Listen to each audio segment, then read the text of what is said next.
A local water crisis in the U.S. state of Michigan has turned national, and it's raising new questions over water safety and security across the country. Some are calling it a mistake. Others say officials are guilty of criminal negligence. So how did lead manage to poison a city's water supply and possibly all of the people living there? CCTV's Roee Ruttenberg has insight. The residents of Flint, Michigan are now getting their drinking water mostly from bottles, many of them privately donated.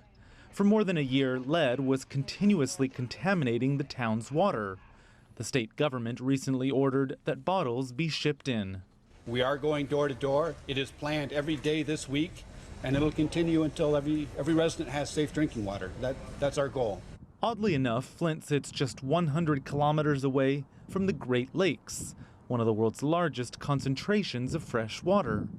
For years, that's where Flint's water came from. But in 2014, state officials, hoping to save money, switched Flint's source of water to a local tributary that was full of chemicals, turning the taps toxic. The chemicals were untreated, and as they traveled through old lead pipes, the lead began seeping into the water. We keep paying taxes, we keep paying water bills. I mean, when does it end? I got a 3-year-old. I don't want her to get sick.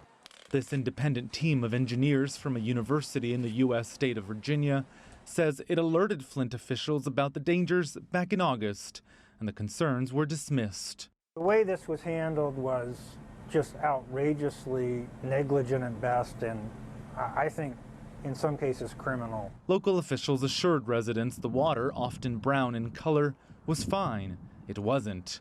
The residents are now suing, and the federal government has declared Flint's water crisis a national emergency.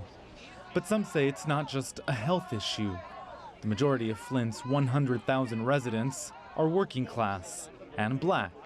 Critics say this is about civil rights. We don't know just how deep this thing will be, but it's a long-term problem, and it defies short-term solutions. Experts say Flint is a microcosm of America's unquenchable thirst for water and its aging infrastructure for delivering it. A much-needed upgrade, they estimate, will cost more than $300 billion.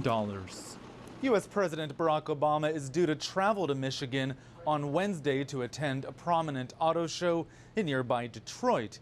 He's being urged to stop in Flint along the way to come and see for himself what's in Flint's water, and maybe to help locals better understand why no one did anything to stop it.